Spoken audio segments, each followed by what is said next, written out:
Mission: authors talk about it. With a fun, energetic and refreshing interview style, Doctors Robin, Janelle, Alex have the uncanny ability to draw amazing insight and information out of their guests. Authors Talk About It truly is a window into authors' souls. With the success of the Authors Talk About It podcast, we have decided to create the Authors Talk About It Book Award Contest. There will be a grand prize winner as well as category winners. Now, the grand prize is worth almost $3,000, and it includes a VIP day with us. And every author that enters gets a review or critique of their book. They get a cool badge to put on your site to prove that you're in the contest. We also give a portion of the entry fee to End World Hunger, which is totally fabulous. And as an added bonus, everybody gets a specific class that we will prepare for you. So go to authorstalkaboutit.com to find out all the details and enter today. Hey everybody, and welcome to Authors Talk About It. I hope you didn't have too much of the green beer last night, and you're okay here on the day after St. Patty's Day. Yeah, I was like, ew, I couldn't do that. Ew, something else, but not green. Ugh. Anyway, but that's me. It's okay if you like it. It's just not for me. We have an amazing show for you today. We're super excited to be bringing this to you. There's no doubt about it. Rob and I have had our own we continue to have our own amazing spiritual journey and what that means for us and the uniqueness, because it is different. Ours is like so different from what we talk to other people about. And so we're excited to have Veronica Torres with us today because, for one thing, first of all, she's just this amazing, beautiful soul. We get to talk to her before the show, and we're like, oh, wow, we just love her. We could just feel it already. But she actually communicates with and channels Eloheim and the council. And now, if you have no idea what the heck I'm talking about, hang in there because Veronica will explain it to you. And we had some conversations around my connections to Eloheim as well. So we want to talk about that. But we're talking, obviously, also about her book, Discovering You, How to Know Yourself and Live Your Truth. And that is actually channeled. Veronica channeled that from Eloheim. So anyways, welcome, Veronica. Welcome, Veronica. Thank you so much for having me on the show. Well, obviously, we're excited to have you. So, okay, let's dive in here first of all. For those that have no idea what the heck you're talking about, What the heck is Eloheim? And for that matter, what do you mean channel? I'm supposed to turn it on the TV and push the button? Yes, channeling is a process that I've learned to do, which is where I can set my personality aside so that my non-physical teachers can use my body to share their message. Yeah, which I think is that's how it works. Yeah, I think it's so simple. When you say it, it's just so simple. Yeah. Yes, it's a very straightforward explanation of a very sort of unusual kind of a thing. You know, not everybody's doing it the way I do it, but I believe that everybody is in communication with their non-physical teachers on some level. You know, it's that instinct or intuition or that aha you get in the shower. You know, those things come from the grander version of ourselves. And I don't mean the better version of ourselves. I mean the bigger version of ourselves that includes our infinite and immortal self, which is often called our soul. It takes just a little piece of your soul to run a human body. So the rest of your soul's busy doing other stuff. And that some of that stuff is informing your human journey, helping you, supporting you. Again, I so agree, and I love how you're expressing that. And I love the fact that you said the whole shower piece, because I actually have full-blown conversations with my guides and whatnot during the shower. But I'm always like, is that weird? Because that's where that's my best, usually I say my best place, but one of my top 5 best places to communicate with my guides. Well, I'll tell you, sometimes, you know, I'll be at a restaurant with my friends and we'll be having a heavy conversation about something that's going on and I'll need to use the restroom. And sure enough, I'll get some information while I'm taking care of other business. So there's something about the bathroom. It's definitely the connection. And I think it's because when you're in the bathroom, pretty much everything you do in there, you've done a million times. And it's a super, I don't have to be involved place. And it opens you up to having calm mind, a calm and open to insight place in you. And of course, in the shower, the water and the soap, and it's relaxing. So it's lots of people get lots of good information in the bathroom. That's interesting. I'm not Yeah. alone. Well, I have to go back for a minute. How Yeah. do you, I want to hear how you set your personality to the side. Because Yeah. I'm like, my personality kind of screams sometimes and doesn't like to be pushed off to the side.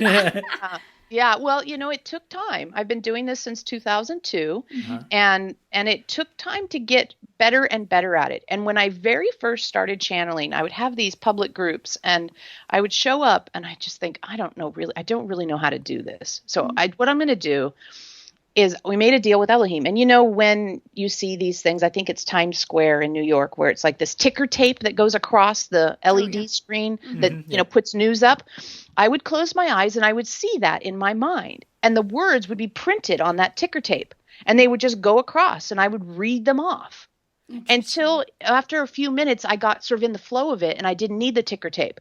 But for a while there in the very beginning, I would just use the ticker tape method. And so I'd close my eyes and I would see the ticker tape and someone would ask a question and the words would just go across inside my inner eye, whatever that's called. Yeah. So that's one way that I did it until I got used to being able to just say, sit down.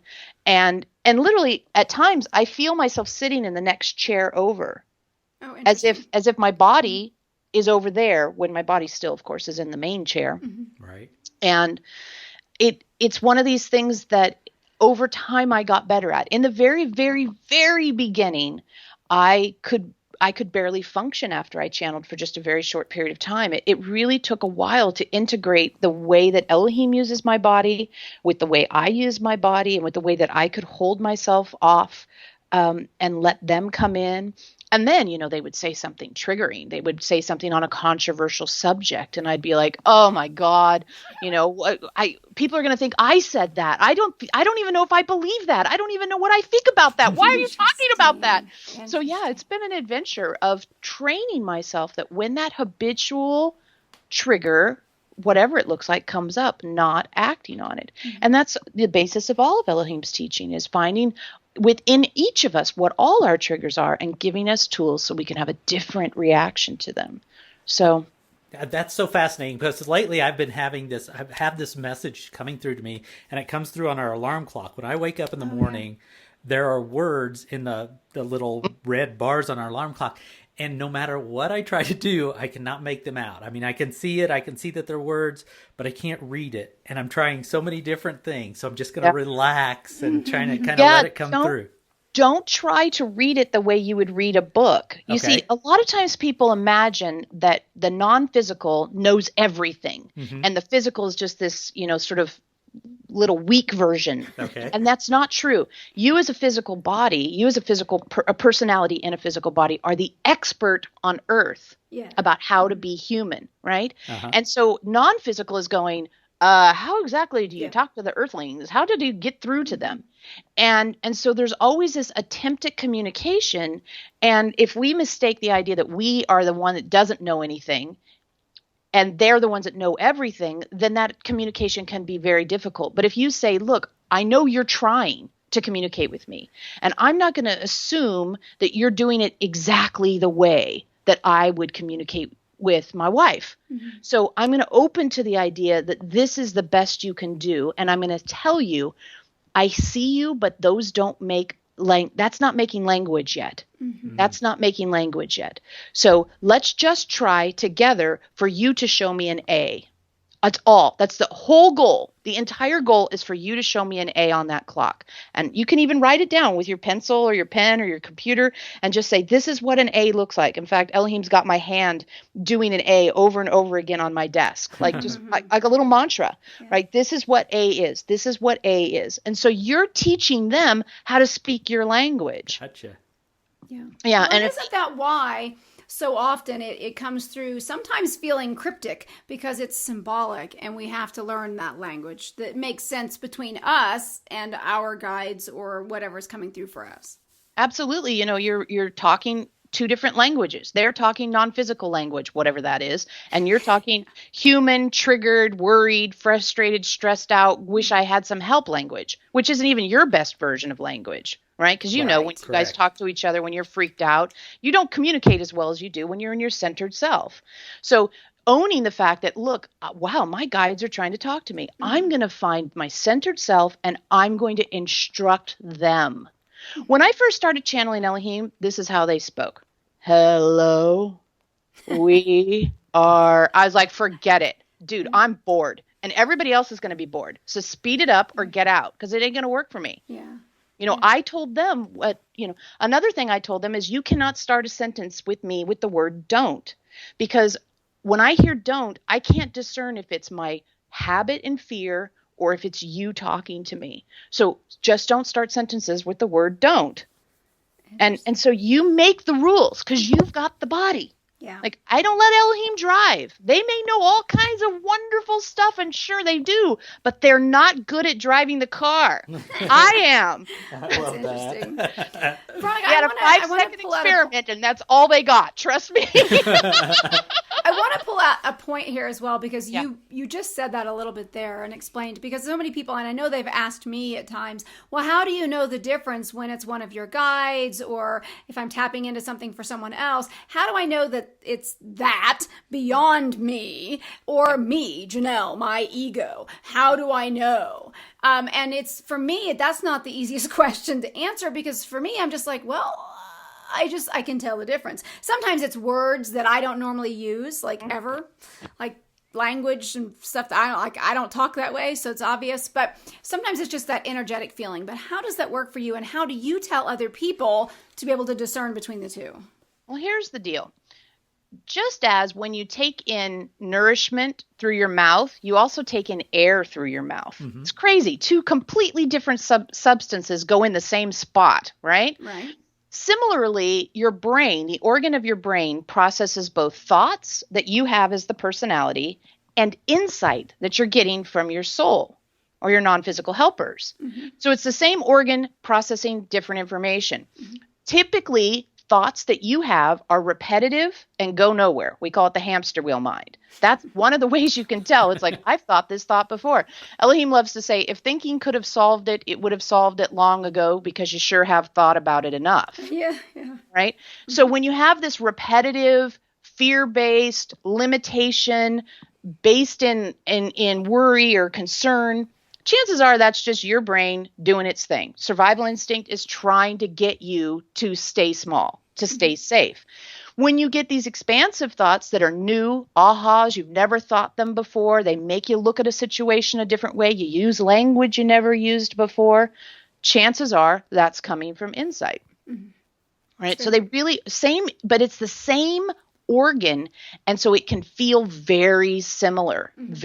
Just like if we use the throat thing, swallowing water and swallowing soup feel pretty similar, but they're really different. Right? They're completely different, or hamburger or whatever you want to eat. But the point being that one organ does two jobs. And so people can get a little mixed up, because they might expect that insight has to be burning bush and, skywriting. It's like, well, it can be really different. I know a girl who, she asks questions of her guide. She makes them yes, no questions. And if it's a yes, she feels a tapping on one shoulder. And if it's a no, she feels a tapping on the other shoulder. Interesting. Yeah. I know people who smell things when they know it's like a yes, a go for it, a take it on. They smell roses. Yeah. If it's a no, root beer shows up for us. Yeah. What's that? But now, mind you, that's Rob's grandfather, and we've had confirmation on that. But so the other day, I was on Rob in the car. I was like, "Oh, you almost rolled into that car," because he was driving. So I normally am not a wife that gripes and bitches at her husband, but I was a little, because I always give him a hard time. I'm like, I drive better than you, so I do nag at him a little bit. So we started to roll forward, and I'm like, "Oh, you almost bumped that car," or whatever. And all of a sudden, he goes, "I smell root beer." I'm like, "Oh, great. Your grandfather's here," going, "Janelle, shut up. Leave him alone. He's fine." That's awesome. That's really awesome. And that's actually a good point, because I'm assuming your grandfather has passed out of the physical. Yes. Correct. Yeah. So a lot of times people will get really sad when someone leaves the physical form, and that's understandable, because the heart, really hurts that physical relationship is gone. But boy, are there opportunities to have a different kind of relationship. Just like we were talking about connecting to insight, a different kind of relationship can be had with the people who've left the physical, if you don't assume it has to feel and look and sound and smell the way it did before they died. Right. If you're open to it being a root beer smell, then wow, how cool is that? You're driving in the car and grandpa's around. I mean, that is really cool. But if you resist and think it has to be, that he sends me an email or it doesn't count, then you miss out on the root beer. Yeah. Well, and I think that's an interesting piece too, because I never got to meet in the regards to his grandfather. I never got to meet him. He passed before I was even in Rob's life. And so there's been times, actually, we were interviewing one day, and I was like, I smell root beer. And so Rob and I are literally standing within a couple of feet of each other, and he never did smell it. So I was like, well, it's because Papa Bob was talking to me that day, apparently. Don't always know what the message is, but it's just an interesting, and clearly we made the connection, because root beer, Papa Bob was nuts about root beer, root beer candies and stuff. So we made the connection a long time ago, but yeah. And the great thing is because you have that entry point, just to kind of carry on what we were talking about earlier, you have that entry point now. When you smell that root beer, he's there. Yeah. So imagine that's him knocking at the door and you need to get up and answer it in a way. Right. So what would be the next thing, like we did the A minute ago? What would be the next thing you could do? You could say, okay, Grandpa, I know you're here. I know you probably have something you want to say, even if it's just hello. So since smell seems to be his way, or sound or something, make a request of a very easy way to get an indicator. Like all of a sudden if the smell moves to my left, I'm going to know you're just saying hi. If the smell moves to my right, there's something more for us to study, to talk about today, and we'll figure out a way to do that. So have fun with that. Yeah. Play with extending it would be my advice, because that is just cool. Now I have a root beer story. I'm happy. That's good. I like having these cool insights. We have a number of those root beer stories, but yeah, that's great. Well, I want to go back to something Janelle said a little bit ago about her ego getting in the way. Can Spirit, Elohim, can they use our ego to kind of move us in the right direction? Because I think of a lot of people that, and we talk about ego so often as being a negative thing. And I think so many people don't live up to their potential. And sometimes I think their ego is like, come on, they're trying to drag them along. And we were like, no, I'm not going to be egotistical. I don't want that in my life. Which are two different things. Yeah. But can they use that to help us grow in that sense? Ego is a word that Elohim doesn't use very often, but the word they like to use is personality, meaning you, Rob and Janelle, this is your unique expression of your soul in this exact time, right? This is how your soul's showing up as the two of you. And so that's what they call personality. And then the personality expresses and makes choices. And so I think a lot of times when people say, oh, you're being egotistical, or, oh, that's just your ego, they imagine that's because people are saying, I know it all, or I have all the answers, or I don't need to learn anything else, right? And so what that does is it takes you away from this insight connection that we're discussing, right? So if you can let your personality, your identifier, your unique identifier, if you can take that and then grow with it in connecting to non-physical, or connecting more to why you do what you do, becoming more conscious, as we call it, I think that is the path that can be expanded on and made more juicy through connection. So that's my take on it. Like I said, ego is not a word we use very often, so sometimes I never quite know what people mean by ego. Okay. Yeah, because it is. I mean, it's because when I would use the word ego, I'm probably going to use it in a different way than Rob would, for that matter, simply because of my education is different than Rob's is, or was, whatever.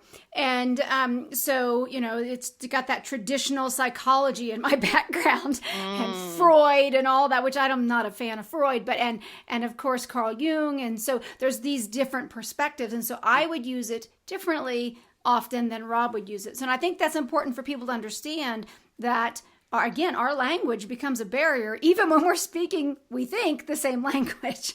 Yeah, and that's why in all of my books, I have over 20 books, all of them have a glossary in the back, so that you can look to see exactly what Elohim means by the word they use. When they say bliss, when they say baggage, when they say static, you can look to see exactly how they're using that word. And they're extraordinarily careful about things like that. It's one of the reasons they don't talk about God or ego or some of these words that like you said very accurately, mean a different thing to everyone. Right. And if you assume it means, when I say ego, it means what you mean ego, we've got miscommunication from the first second we meet. Yeah. Yeah.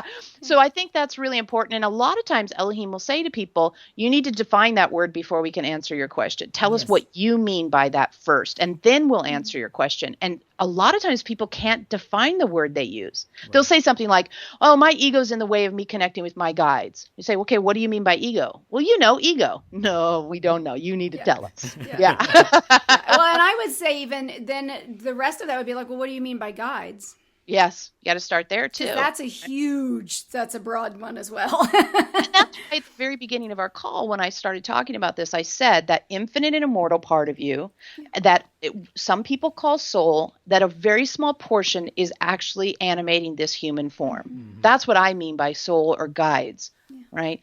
And Elohim, a lot of people have their spiritual helpers and all this stuff, and I don't like to put a lot of language limits on people, but in our work, you're talking to your soul. It's you and your soul. Mm-hmm. That's what we work on. Non-physical helpers is an easy way to say it because lots of people have different language for this. But in our work, 99% of the time, we're talking about you connecting with your soul, you connecting with the infinite and immortal version of you, so that you can have the fullest potential of being human accessible to you. Well, and one thing that comes to mind there for me is one of my main spirit guides. She comes through for me as a black jaguar, which totally surprised me a few years ago. But and just recently, one of the other guides said, "Hey, Janelle, that's actually part of you. She just is you. You are her." And so there's.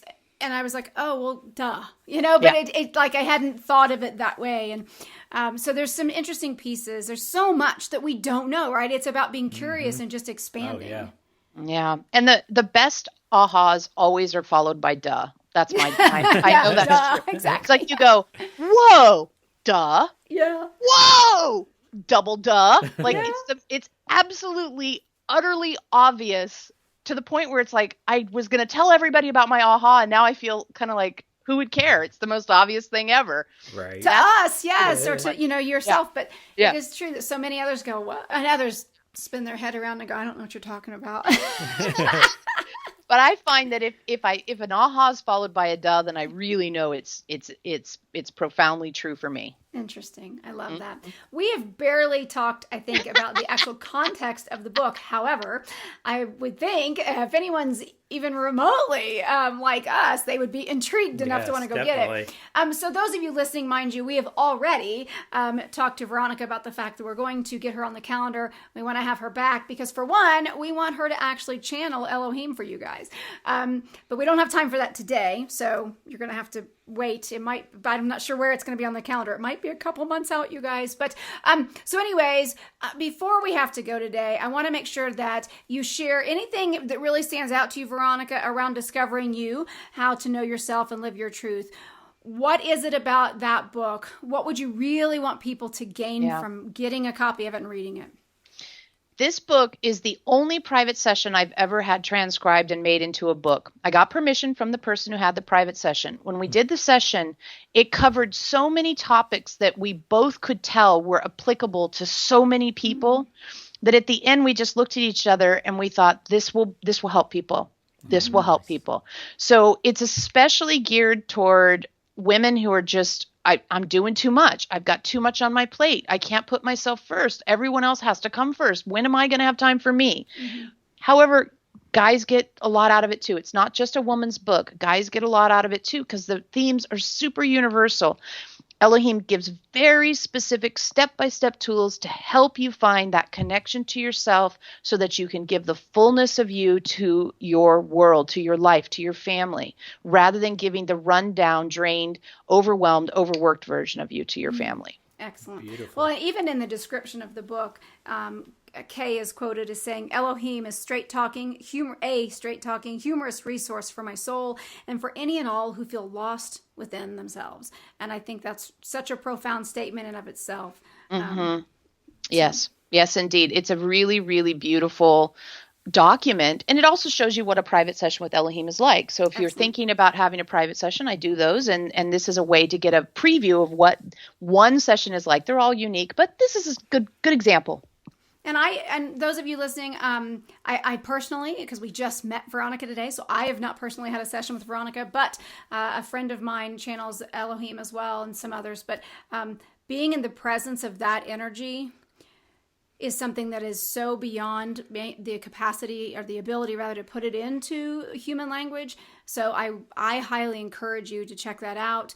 And if you resonate with Veronica, then absolutely see if you can get a session with her, because it's just, see, I'm speechless, which is really hard to make me do. That is Yeah, I definitely felt hard your to make. energy shift. I definitely felt your energy shift as soon as you started talking about Elohim. That's beautiful. Yeah. And another way to connect, if people want to sort of in between step, because we're all about step by step. If you're on Facebook, come over to our Facebook group. We have an amazing group of people there. It's Connect with Elohim on Facebook. Come over, hang out with us, get to know the community, and that would be a way, and also a way to get to know Elohim and their work. So And where can they find you online? I know it's Yeah. obvious, but I also realize that not everyone, unless they know Elohim, know of it, they wouldn't know how to spell it. But so it's Eloheim. It's a little bit of a different spelling than people are used to. So it's Elohim.com, Eloheim. As I said, on Facebook, I have a couple different Facebook presences, but come on our group. That's the fun place. Connect with Elohim. And then the Discovering You, as well as all my other books, I have tons of them, are all available on Amazon or on my website. fantastic. Beautiful. So, Veronica, thank you so much for spending time with us today. Yeah, it's been I loved enlightening. it. I loved it. I loved it. You guys are great. Thank you. It's great to meet you. All right, so everyone listening, of course, obviously, if you like Authors Talk About, if you like these interviews, if you like these amazing people and all the variety of information and insight, as well as fiction stories that we bring to you, then make sure you subscribe either via iTunes. Make sure you rate and review the show there so we can bring you more of what you like. But you can also follow at podbean.com as well. And I guess that's it for us today. Make sure you get your copy of Discovering You, How to Know Yourself and Live Your Truth, and jump over to Eloheim.com. I'm Dr. Janelle Alex. I'm Dr. Rob Alex, telling you to put your personality to the side for a bit and see what happens. You never know. Peace. We're out of here today. While some say that love makes the world go round, the world is actually made up of energy. Hey, wait! Isn't love really energy too? Well, you bet. So grab your romantic partner and get ready to go on a journey that'll help you better understand 3 key energies in your life. Because when you do, you'll love the moon, the earth, and yourself more than you ever have before. Filled with great wisdom and a ton of exercises, ceremony, and ritual, the full moon approaches, merging moon energy, earth energy, and sexual energy, is sure to cast a magical spell upon you, your relationship, and your life. So get a copy of The Full Moon Approaches, Merging Moon Energy, Earth Energy, and Sexual Energy through Amazon for your Kindle or iTunes via the iBook store.